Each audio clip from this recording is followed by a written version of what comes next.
ಈಗಾಗಲೇ ಅಗ್ನಿವೀರ ಆರ್ಮಿ ಪರೀಕ್ಷೆ computer based ಪರೀಕ್ಷೆ ಬರೆದಂಥ ಅಭ್ಯರ್ಥಿಗಳಿಗೆ ಮಾಹಿತಿಯನ್ನು ನೀಡ್ತಾ ಇದ್ದೀನಿ. ಅಭ್ಯರ್ಥಿಗಳೇ ನಿಮ್ಗೆ ಗೊತ್ತು 50 ಪ್ರಶ್ನೆಗೆ 100 ಮಾರ್ಕ್ಸ್ ಇರ್ತವೆ. ಏನಪ್ಪ ಅಂದ್ರೆ 50 ಪ್ರಶ್ನೆಗೆ 25 ಪ್ರಶ್ನೆಗಳನ್ನ ಎಕ್ಯುರೇಟಾಗಿ ಆನ್ಸರ್ ಹಾಕಿದಂಥ ಅಭ್ಯರ್ಥಿಗಳಿಗೆ 100ಕ್ಕೆ 100 ಗ್ಯಾರಂಟಿಯಾಗಿ ನಿಮ್ಗೆ ಏನಾಗ್ತದಪ್ಪ ಅಂದ್ರೆ ಫಿಸಿಕಲ್ ಮೆರಿಟ್ ಲಿಸ್ಟ್ನಲ್ಲಿ ನೀವು ಬರ್ತೀರಿ ಅಭ್ಯರ್ಥಿಗಳೇ. ಹಾಗಾದರೆ ನೀವು ಫಿಸಿಕಲ್ಗೆ ಹೋಗುವಾಗ ಏನೇನು ದಾಖಲಾತಿಗಳನ್ನು ತೆಗೆದುಕೊಂಡು ಹೋಗಬೇಕು ಅಂತಕ್ಕಂಥ ಮಾಹಿತಿ ಅಡ್ವಾನ್ಸ್ ಆಗಿ ಗೊತ್ತಿತ್ತಂದ್ರೆ ನೀವು ಡಾಕ್ಯುಮೆಂಟ್ಗಳನ್ನ ರೆಡಿ ಮಾಡ್ಕೋಬೋದು.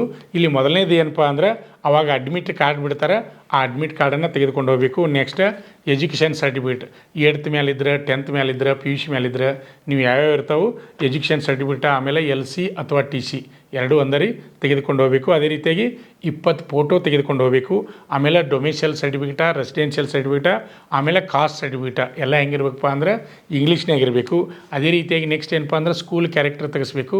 ಆಮೇಲೆ ಪಂಚಾಯತಿ ಕ್ಯಾರೆಕ್ಟರ್ ಸರ್ಟಿಫಿಕೇಟ್ ಅಂತ ತೆಗೆಸ್ಬೇಕು, ಅವು ಸಹಿತ ಇಂಗ್ಲೀಷ್ನಾಗ ಇರಬೇಕು. ಅದೇ ರೀತಿಯಾಗಿ ಅಭ್ಯರ್ಥಿಗಳೇ ಅನ್ಮ್ಯಾರಿಡ್ ಸರ್ಟಿಫಿಕೇಟನ್ನು ಸಹಿತ ನೀವು ತೆಗೆಸ್ಬೇಕಾಗ್ತದೆ. ಅದಾದಮೇಲೆ ನೀವು ಏನಾದರೂ ರಿಲೇಷನ್ ಸರ್ಟಿಫಿಕೇಟ್ ಇದ್ದರೆ ಅಂದರೆ ಅಣ್ಣ ಅಥವಾ ತಂದೆ ಆರ್ಮಿ ಒಳಗೆ ನೌಕರಿ ಮಾಡಿರಂದ್ರೆ ರಿಲೇಷನ್ ಸರ್ಟಿಫಿಕೇಟ, ಆಮೇಲೆ ನಿಮ್ಮದು NCC ಆಗಿತ್ತಂದ್ರೆ ABC ಯಾವುದಾಗಿರ್ತದೆ NCC ಸರ್ಟಿಫಿಕೇಟ್ ಇದ್ದರೆ NCC, ಆಮೇಲೆ sports certificate state level national level sports certificate ಇದ್ದರೆ ಅವುಗಳನ್ನ ಸಹಿತ ತೆಗೆದುಕೊಂಡು ಹೋಗಬೇಕು. ಅದೇ ರೀತಿಯಾಗಿ ನಿಮ್ಗೆ ಅಡ್ಮಿಟ್ ಕಾರ್ಡ್ ಬಿಟ್ಟ ಮೇಲೆ ಏನು ಮಾಡ್ತಾರಪ್ಪ ಅಂದ್ರೆ ಅದ್ರ ಜೊತೆನೇ ಒಂದು ಅಪ್ಡೇಟ್ ಮಾಹಿತಿಯನ್ನು ಬಿಡ್ತಾರೆ. ಅಪ್ಡೇಟ್ ಯಾವ ರೀತಿ ನೀವು ಮಾಡ್ಕೊಂಬರ್ಬೇಕಂತ ಆ ಅಪ್ಡೇಟನ್ನು ಸಹಿತ ರೆಡಿ ಮಾಡ್ಕೊಂಡು ಹೋಗ್ಬೇಕಾಗ್ತದೆ.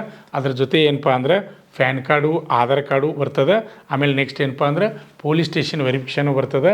ಈ ಎಲ್ಲ ದಾಖಲಾತಿಗಳನ್ನು ಮೂಲ ಒರಿಜಿನಲ್ ದಾಖಲಾತಿಗಳ ಜೊತೆ 2 ಸೆಟ್ ಜೆರಾಕ್ಸ್ ಅಟೆಸ್ಟೆಡ್ ಪ್ರತಿಗಳನ್ನ ರೆಡಿ ಮಾಡಿಕೊಂಡು ನೀವು ಫಿಸಿಕಲ್ ರ್ಯಾಲಿಗೆ ಹೋಗಬೇಕಾಗ್ತದೆ ಅಭ್ಯರ್ಥಿಗಳೇ. ಇದಕ್ಕೆ ಸಂಬಂಧಪಟ್ಟ ಹಾಗೆ ಸಂಪೂರ್ಣ ಮಾಹಿತಿಯನ್ನು ನಮ್ಮ ಶ್ರೀ ಮಂಜುನಾಥ್ ಸೈನಿಕ ತರಬೇತಿ ಕೇಂದ್ರ ಯೂಟ್ಯೂಬ್ ಚಾನಲಲ್ಲಿ ಸಂಪೂರ್ಣ ಮಾಹಿತಿಯನ್ನು ನೀಡಿದ್ದೇನೆ ಅಭ್ಯರ್ಥಿಗಳೇ. ಸಂಪೂರ್ಣ ಮಾಹಿತಿಯನ್ನು ತಿಳಿದುಕೊಂಡು ಮುಂದಿನ ಫಿಸಿಕಲ್ ಮತ್ತು ಮೆಡಿಕಲ್ಗಾಗಿ ರೆಡಿಯಾಗಿ ಇಂಡಿಯನ್ ಆರ್ಮಿ ಸೇರುವ ನಿಮ್ಮ ಕನಸು ನನಸಾಗಲಿ.